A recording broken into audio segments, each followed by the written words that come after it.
안녕하세요. 미스테리 라디오 M입니다. 오늘은 제임스 패터슨의 Roses are Red 2편입니다. 아직 전편을 안 보신 분들은 오른쪽 상단에 있는 영상을 먼저 보신 후 감상해 주세요. 8시 12분 폴스처치 강도 사건은 예정대로 착착 진행되고 있습니다. 미스 그린은 2명의 은행원들에게 총을 겨누고 지키고 서 있고 미스터 블루는 매니저의 방에서 매니저와 부매니저에게 게임의 규칙을 설명하고 있습니다. 누구라도 패닉 버튼 가지고 있는 사람 있나? 블루는 빠르고 날카로운 소리로 묻습니다. 이것은 마스터마인드가 짠 대본에 있는 대사이며 긴장감과 함께 언제라도 돌발적인 상황을 할 수 있다는 걸 보여주고자 하는 의도입니다. 우리는 패닉 버튼 같은 건 없습니다. 만일 있다면 미리 얘기했을 거예요. 매니저가 말합니다. 실버스프링 시티뱅크에서 일어난 일을 압니다. 우린 절대 허튼 짓 안 할 겁니다. 매니저의 이마에서 굵은 땀방울이 흘러내리고 그는 연신 눈을 깜빡이고 있습니다. 아주 좋아. 자, 매니저, 이제 당신 컴퓨터 모니터를 한번 보라고. 그때 메일로 동영상이 하나 날아옵니다. 매니저가 그걸 열자 거기 그의 아내가 아이들의 입에 검은 테이프를 붙이고 있는 모습이 나타납니다. 오마이 갓. 실버스프링 시티뱅크에서 시간이 늦었다는 거 알고 있어요. 자, 빨리 움직입시다. 내 가족은 내 전부란 말입니다. 블루는 옆에 있던 부매니저에게 총구를 겨누며 묻습니다. 미스 콜린스? 당신은 영웅놀이 관심 없죠? 안 그래요? 부매니저는 고개를 저으며 말합니다. 아니요. 난 영웅놀이 같은 거 안 합니다. 은행 돈은 내게 아니에요. 은행 돈을 위해서 죽을 생각 전혀 없어요. 그럴 가치도 없고요. 또 미스터 바틀렌의 가족분들 역시 은행을 위해 죽을 필요도 없어요. 블루는 다시 매니저를 돌아보며 말합니다. 나도 애가 있고 당신도 애가 있어. 우리 둘 다 애들이 아빠도 없이 자라는 걸 바라진 않잖아? 이 대사는 마스터마인드가 써준 것이지만 블루 역시 꽤 마음에 들어하는 라인입니다. 자, 그럼 빨리 움직이자고. 그들은 은행 금고로 가 매니저와 부매니저의 지문을 동시에 입력해 문을 열었습니다. 이렇게 문을 열기까지 60초도 걸리지 않았습니다. 여기 이건 경찰 스캐너야. 만일 경찰이나 FBI한테 연락이 가면 여기로 신호가 잡히게 돼 있어. 이게 울리는 날에는 당신 둘과 밖에 있는 은행원 둘도 다 쏴 죽일 줄 알아. 알았어? 아, 그리고 혹시 금고 안에 무슨 자동 알람 장치 같은 건 없나? 아니요, 그런 거 없습니다. 좋아. 그럼 빨리 들어가서 내 돈을 다 꺼내오자고. 블루가 마스크 뒤에서 미소 지으며 말합니다. 블루가 가방에 현금을 다 담았을 때쯤 갑자기 경찰 스캐너에서 무전이 들어옵니다. 퍼스트 유니온 은행 강도 사건 발생. 가까운 경찰차는 출동 바랍니다. 블루는 그대로 뒤를 돌면서 제임스 바틀렛을 향해 총을 발사합니다. 그리고는 겁에 질려 얼어붙은 미스 콜린스를 쏘아 죽입니다. 모든 것이 다 계획에 따라 착착 진행되고 있습니다. 나는 내 차 지붕에 경찰 사이렌을 켠 채 폴스처치 퍼스트 유니언 은행을 향해 달려갔습니다. 내가 현장에 도착했을 때 막 카일과 다른 3명의 FBI 요원들을 태운 헬리콥터가 착륙하는 중이었습니다. 카일은 한숨도 못 잔 것 같은 초췌한 얼굴로 나를 향해 뛰어왔습니다.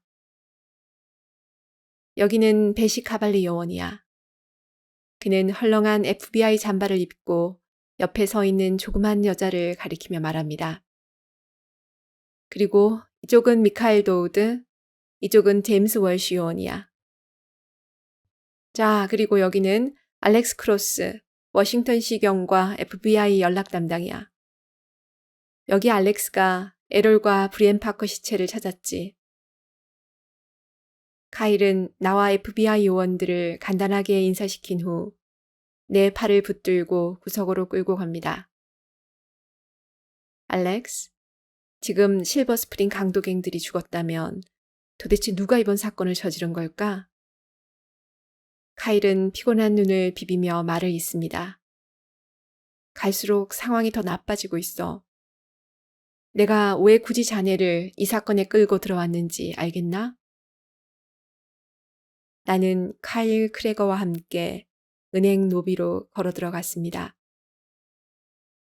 남색의 비즈니스 정장이 붉은 피로 번진 채 바닥에 2명의 은행원 시체가 쓰러져 있습니다. 그들을 보았을 때 나는 가슴이 철렁 내려앉는 것 같았습니다. 머리에 난 상처로 볼 때 총알은 아주 근거리에서 발사된 것 같습니다. 제기랄, 여기 이들은 처형당한 거야. 이런 제기랄.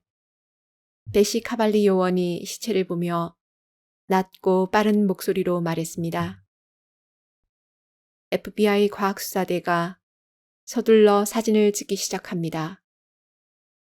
우리는 은행의 금고 쪽으로 향했습니다.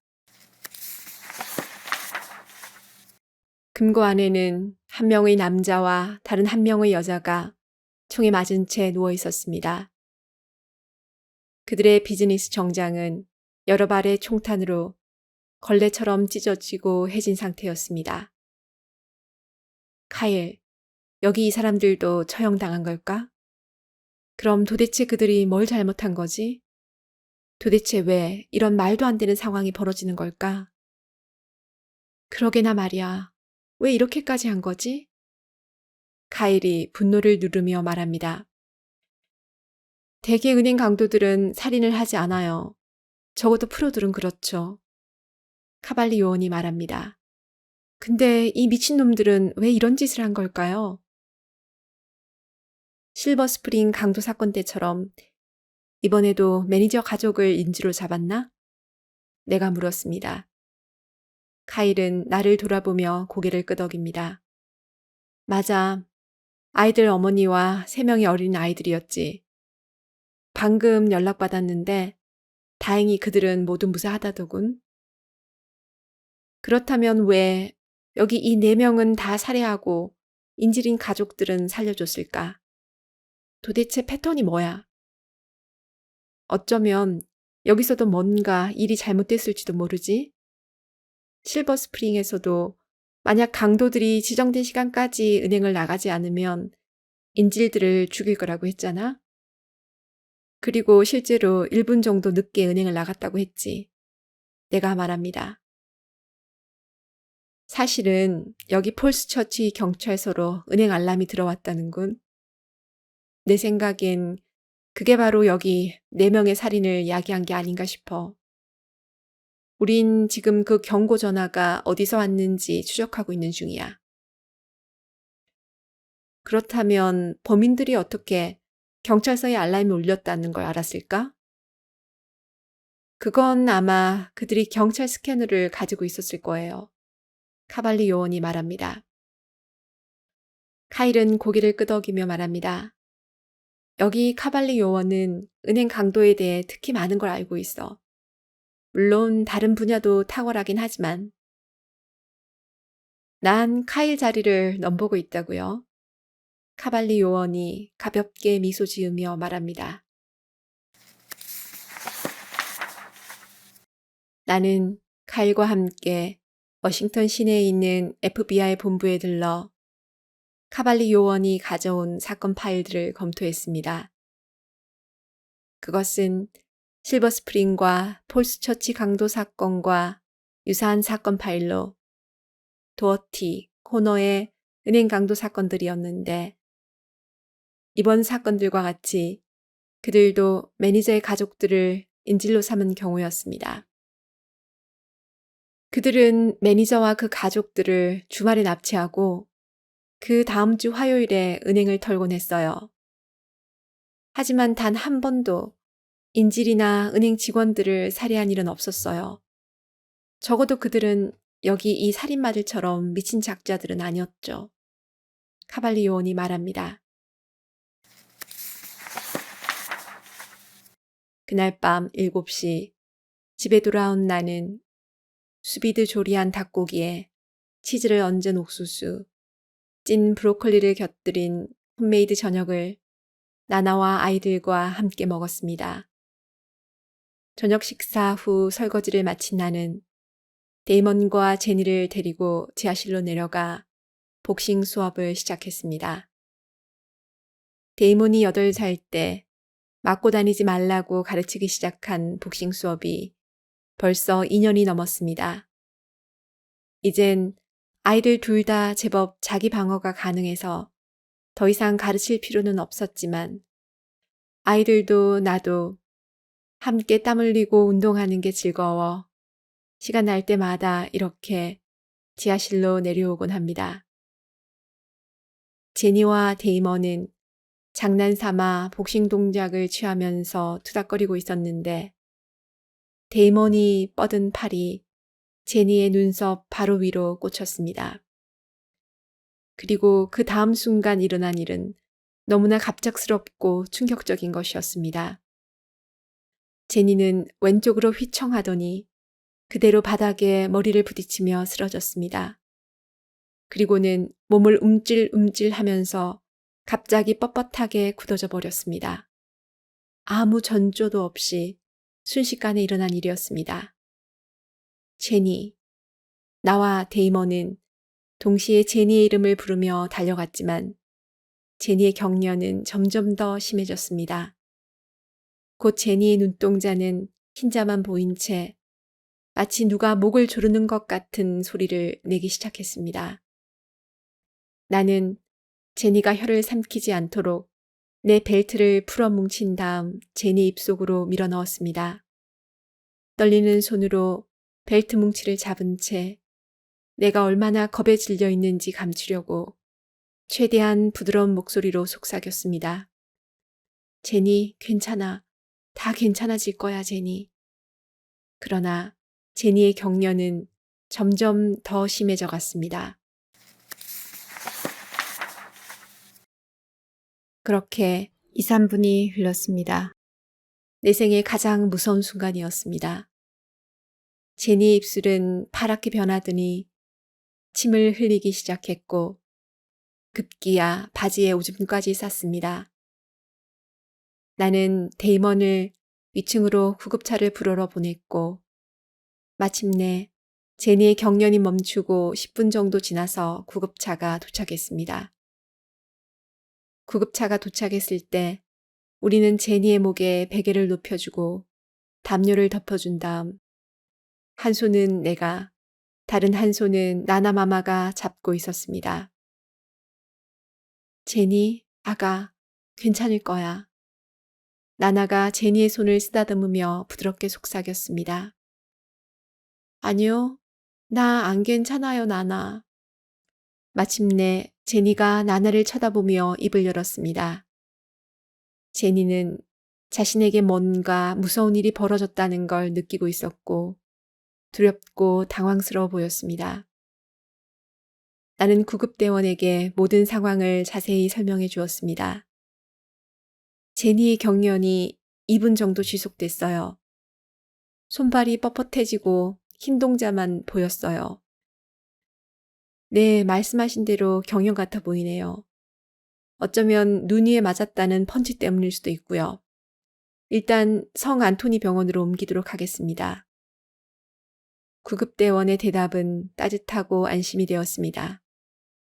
그들은 제니를 들것에 싣고 구급차에 태우고 나도 함께 병원으로 향했습니다. 저 사이렌 사용해야 하는 거 아니에요? 제니는 옆에 앉은 구급대원에게 나지막히 속삭였습니다. 부탁이에요. 그들은 제니의 말대로 성 안토니 병원으로 향하는 내내 사이렌을 켰습니다. 병원으로 가는 그 시간은 내 생애 가장 긴 시간이었습니다.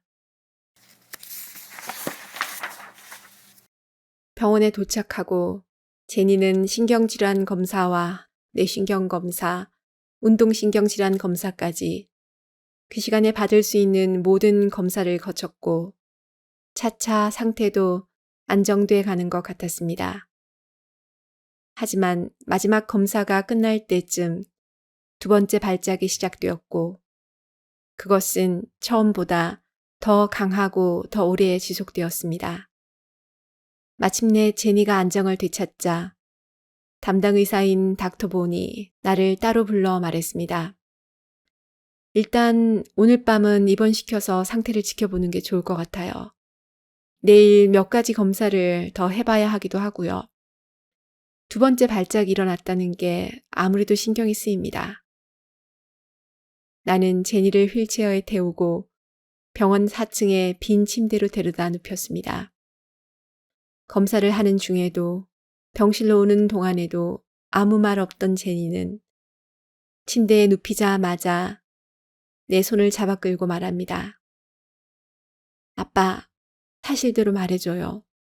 있는 그대로 다 말해줘요. 알겠죠? 나는 숨을 깊게 들이마신 뒤 말했습니다. 넌 오늘 악성 경련을 2번 일으켰어. 가끔은 아무 이유도 없이 그런 경련이 생기기도 한데 어쩌면 오늘 데이먼의 펀치 때문일 수도 있고. 제니는 이마를 찌푸리며 말합니다. 데이먼 펀치는 얼굴에 거의 닿지도 않았어요. 제니는 내 눈을 똑바로 들여다보며 이내 심각한 얼굴로 묻습니다. 오케이, 그래도 그렇게 나쁜 건 아니죠, 그쵸? 적어도 지금은 이렇게 이 지구에 살고 있는 거니까. 제니, 그렇게 말하지 마. 하나도 재미없으니까. 알았어요, 아빠. 아빠를 겁먹게 하려던 건 아니었어요. 제니는 손을 뻗어 내 손을 꼭 잡았습니다. 그리고는 몇 분 후 깊은 잠에 빠져듭니다. 여전히 내 손을 꼭 쥔 채 말입니다. 아무도 무슨 일이 일어나고 있는지, 그 일이 왜 일어나고 있는지 알지 못하고 있습니다. 그리고 그는 그 사실이 너무나 마음에 듭니다. 그것이 의미하는 자신의 우월성에 아주 흡족해하고 있습니다. 모든 계획이 거의 99.9999% 완벽하게 이루어지고 있습니다. 이제껏 마스터마인드는 어떤 실수도 하지 않았습니다. 특히 그는 폴스처치 강도 사건과 4명의 의문의 살인에 대해 깊이 만족하고 있습니다. 그는 모든 범죄의 순간을 자꾸만 머릿속으로 되뇌어 봅니다. 그의 완벽한 시나리오와 이 의문투성이의 살인은 그에게 강력한 쾌락과 만족감을 안겨줍니다. 그가 남긴 예술성과 상징성은 그의 범죄를 작품으로 완성시켜 가고 있고 그의 마음속에 자신감과 아이디어로 진화되어 가고 있습니다. 그가 특히 자부심을 느끼는 것은 경찰서에 전화를 걸어 은행 강도가 진행되고 있다고 신고한 부분입니다. 그는 퍼스트 유니온의 은행원들이 모두 죽길 원했고 그렇게 되었습니다. 그게 바로 가장 중요한 포인트라고. 저 멍청이들은 왜 그걸 알아차리지 못하는 거지? 그는 지금 다른 갱단을 선발하는 중입니다. 이번 일이 자신의 마지막이자 가장 어려운 프로젝트이기 때문에 어느 때보다 더 꼼꼼하게 고르고 있는 중입니다. 이번 갱단은 완벽해야 하고 어떤 경우에도 능동적으로 대처할 만큼 능력이 뛰어나야만 합니다. 그는 자기 컴퓨터에 범죄 기록을 띄워놓고 읽고 있습니다. 그는 이 범죄 기록을 이력서라고 부릅니다. 갑자기 그는 비 내리는 이 음울한 오후에 지금까지의 갱단들과는 차원이 다른 팀을 우연히 발견합니다. 그들이야말로 바로 그가 찾던 완벽한 팀입니다. 어떻게 알 수 있느냐고요? 그들은 한 번도 붙잡힌 적이 없고 더욱이 단 한 번도 의심을 산 적이 없기 때문입니다. 아무도 앞으로 무슨 일이 일어나게 될지 짐작도 못할 거야. 마스터마인드는 미소 지으며 생각합니다. 다음 날 아침 9시 신경정신과 전문의 닥터 토마스 패티토는 나를 불러 앞으로 제니가 받게 될 검사에 대해 자세히 설명해 주었습니다. 일단 우린 경련을 일으킨 원인을 분명히 하기 위해서 검사를 통해 경우의 수를 하나하나 줄여나갈 겁니다. 그러려면 아무래도 검사를 이것저것 해야 할 게 많을 겁니다. 알다시피 보호자들이 환자 옆에 앉아서 걱정만 하고 있는 게 환자한테 도움될 건 아무것도 없어요. 충고하자면 일단 알렉스 형사님은 본업에 충실하는 게 좋을 겁니다.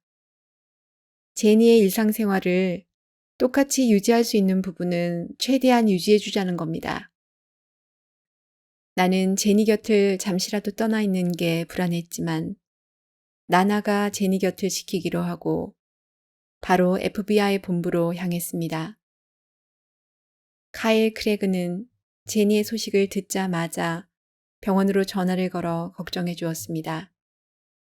그이네 가족에 대한 걱정은 진실되고 감동적인 것이었습니다. 내가 FBI 본사에서 카일을 만났을 때 그는 2건의 은행 강도 사건으로 정신이 없었습니다. 예전에 도어티와 코너의 은행 강도 사건을 담당했던 FBI 요원이 지금 이쪽으로 오고 있는 중이야. 지금은 은퇴한 전직 요원이지. 언론도 지금 난리가 나서 경찰과 FBI를 물어뜯고 있는 중이네. 자네야 뭐 신문을 볼 정신도 없겠지만. 아, 그리고 은행 강도 사건 담당은 베시 카발리 요원이 맡았네. 카발리 요원은 카이를 제외하고 내가 본 가장 똑똑하고 열정적인 요원이었으니 그녀가 이 팀을 지휘한다는 게 놀라울 건 없었습니다. 도어티와 코너의 사건을 담당했던 전직 요원의 이름은 샘 위더였고 그는 60대 중반의 남자였습니다. 샘, 보내드린 시티뱅크와 퍼스트 유니언뱅크 강도 사건 자료는 읽어보셨나요? 베시 카발리가 샘 위더에게 묻습니다. 물론이죠. 여기 오는 길에 몇 번 읽어봤어요. 첫인상은 어땠죠? 지금 이 두 사건과 과거 사건 사이에 어떤 공통점이라도 발견했나요?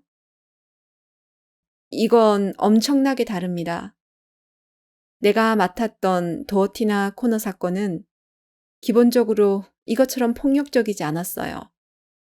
도어티나 코너는 그냥 촌에서 온 촌놈 범죄자들일 뿐이었어요.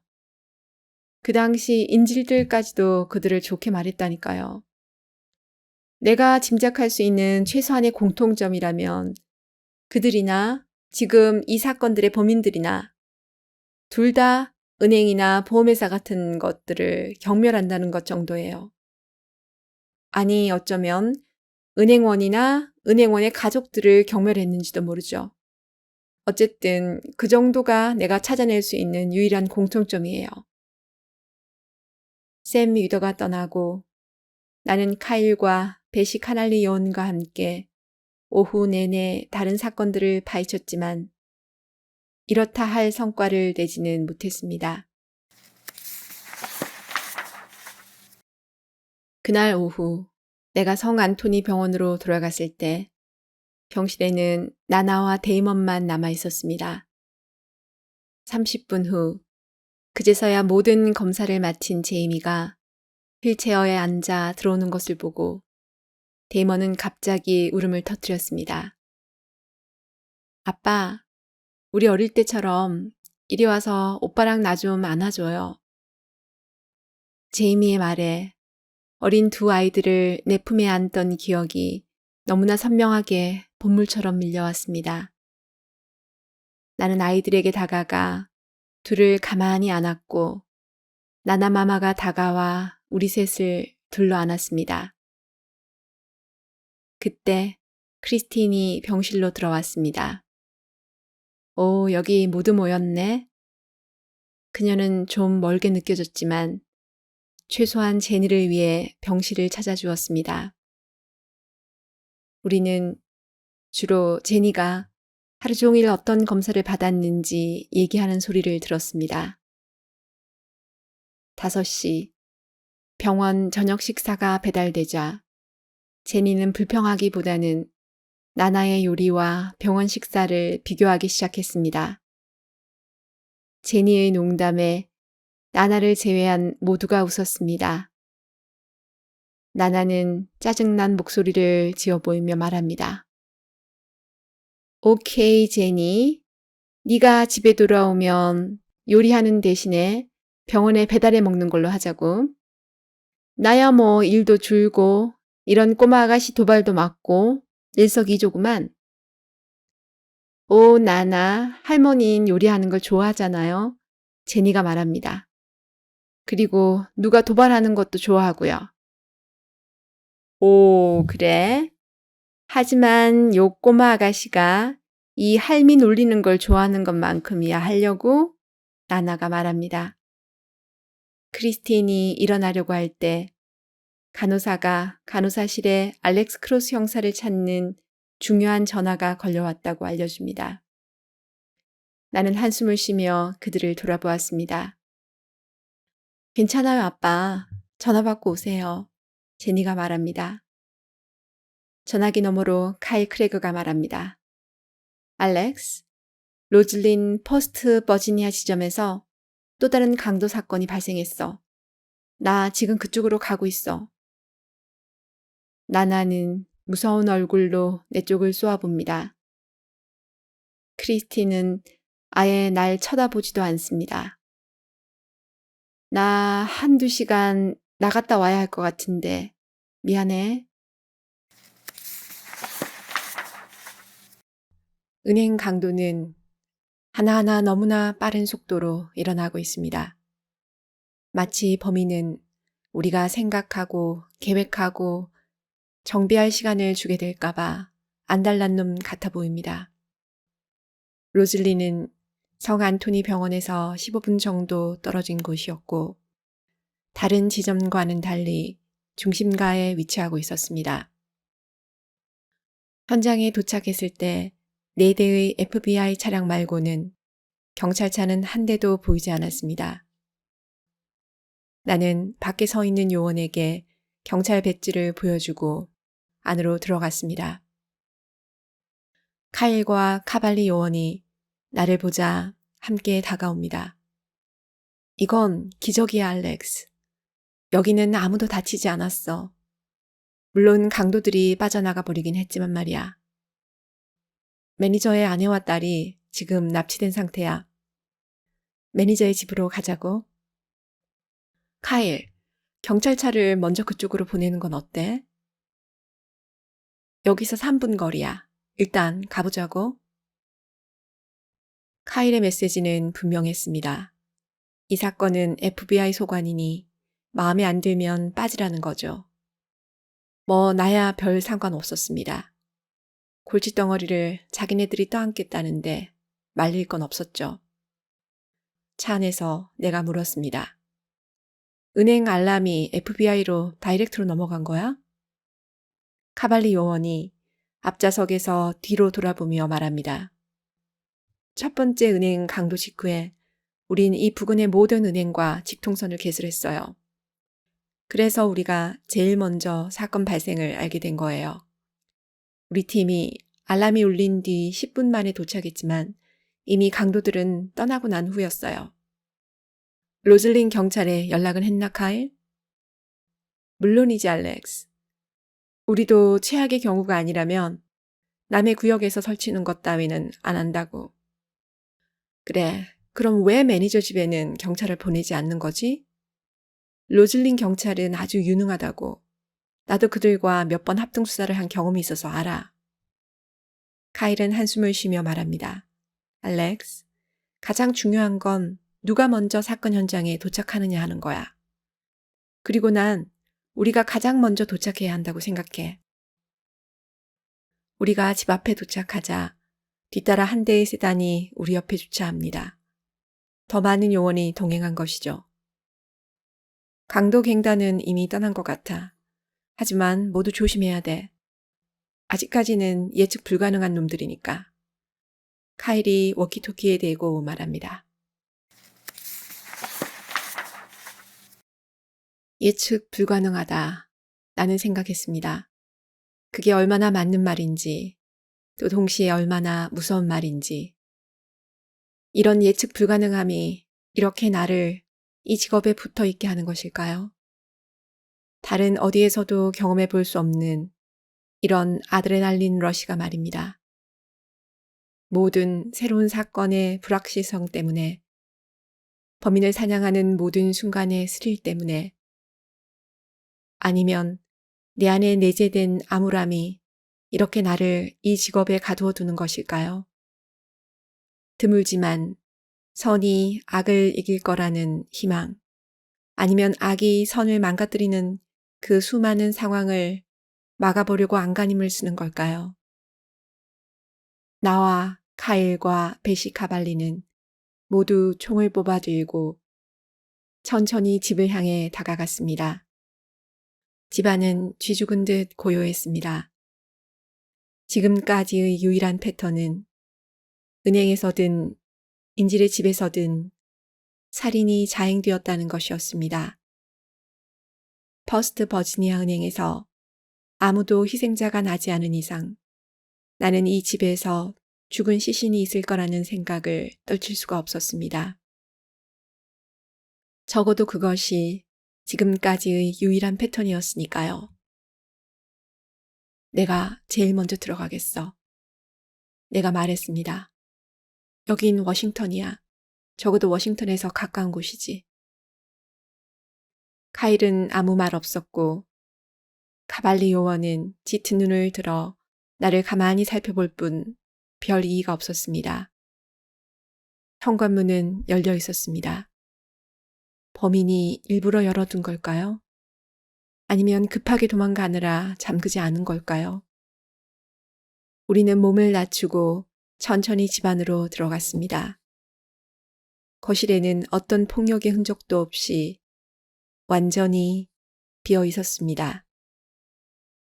카발리 요원은 서로 흩어져서 수색하자고 손짓을 합니다. 나는 부엌 쪽으로 갔습니다. 역시 아무도 없습니다.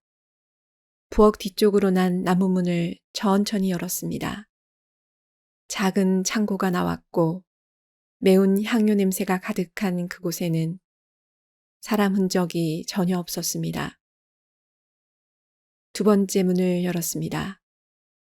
2층으로 올라가는 계단이 나왔습니다. 세 번째 문을 천천히 열자 그것은 지하실로 내려가는 계단이었습니다. 벽에 붙어 있는 스위치를 켰지만 불이 들어오지 않았습니다. 경찰이다. 나는 소리쳤지만 아무 대답도 없었습니다. 깊이 숨을 들이마신 뒤 손전등을 켜고 천천히 계단을 내려가기 시작했습니다. 발 아래서 계단이 끽끽 소리를 냅니다. 난 항상 지하실을 싫어했습니다. 경찰이다. 다시 한번 소리쳤지만 여전히 아무 소리도 들리지 않습니다. 지하실을 조사하는 건 항상 오싹합니다. 총을 손에 쥐고 있든 아니든 말이죠. 심장은 고동치고 총을 쥔 손에는 힘이 잔뜩 들어갑니다.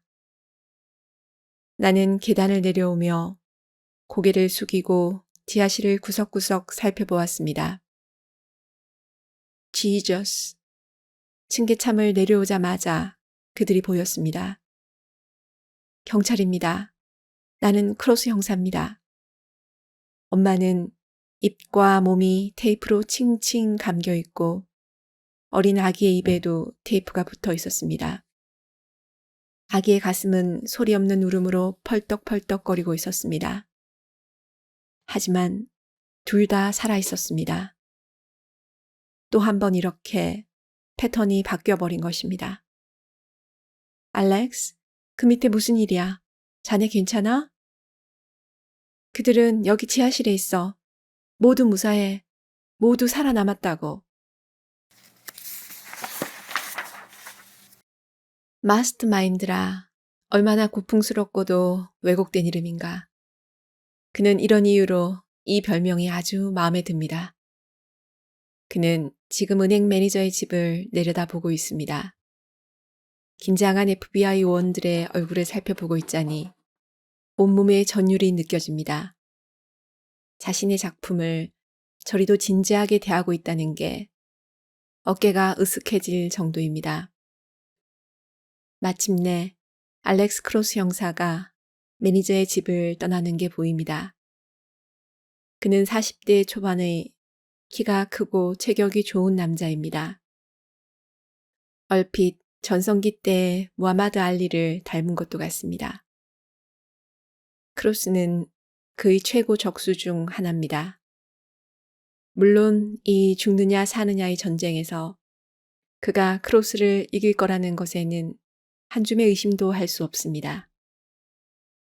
지금까지 단 한 번도 진 적이 없는 마스터마인드니까요. 하지만 아주 조금 불확실한 면도 없지 않습니다. 무엇보다 크로스가 뿜어내는 자신감이 그를 몹시 화나게 합니다. 어떻게 감히 그가 자신감을 가질 수 있는 거지? 도대체 스스로를 뭐라고 생각하는 거야? 그는 그렇게 한참을 매니저의 집을 보고 있습니다. 아무리 오래 들여다보고 있어도 자신은 완벽히 안전할 것이라는 것을 알고 있습니다. 99.999% 안전하다는 걸 말입니다. 그때 문득 어릴 적 본 인디언 TV쇼가 생각납니다. 그가 특별히 환장했던 인디언 트릭은 바로 적이 모두 잠든 사이에 적의 오두막에 숨어 들어가 그를 살짝만 건드리고 나오는 거였습니다. 아마도 그것을 카운팅 코프라고 불렀던 것 같습니다. 마스터마인드는 알렉스 크로스에게 카운팅 코프를 시전하고 싶어졌습니다. 은행 매니저의 가족이 모두 무사하다는 걸 확인한 직후 나는 성 안토니 병원으로 전화를 걸었습니다. 병실에는 아무도 응답이 없어 간호사실로 전화를 걸었습니다.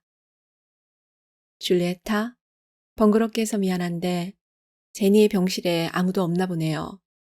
아무도 전화를 안 받아서요.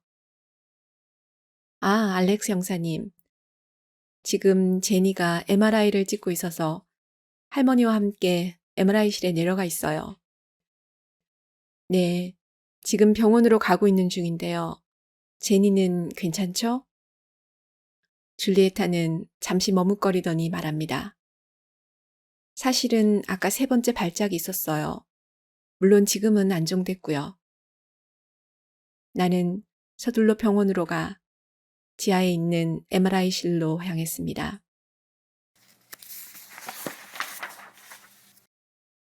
MRI실 앞에는 나나가 혼자 앉아 있었습니다. 내가 없는 사이에 무슨 일이 있었던 거예요, 나나. 우린 아주 운이 좋았어, 알렉스. 마침 닥터 페티토가 병실을 회진하고 있었는데 제니의 발작이 시작된 거야. 의사 선생님이 MRI를 찍어보자고 했고 제니 때문에 이 시간까지 이렇게 검사실을 열어놓고 있는 거란다. 나는 나나의 옆에 앉았습니다. 오늘은 스트레스로 가득한 하루였고 아직 끝난 것도 아닙니다. 심장은 고동치고 머리가 울렁거립니다. 알렉스, 널 비난하는 걸랑 당장 집어치워. 말했다시피 우린 운이 좋았어. 설사 네가 그 시간에 여기 병원에 있었더라도 제니의 발작을 막을 방법은 없었어. 여기 이렇게 MRI를 찍고 있는 건 마찬가지였을 거야. 거기다 닥터 페티토 말이 복싱 수업은 아무 문제가 되지 않았을 거래. 이건 완전히 다른 차원의 문제야, 알렉스.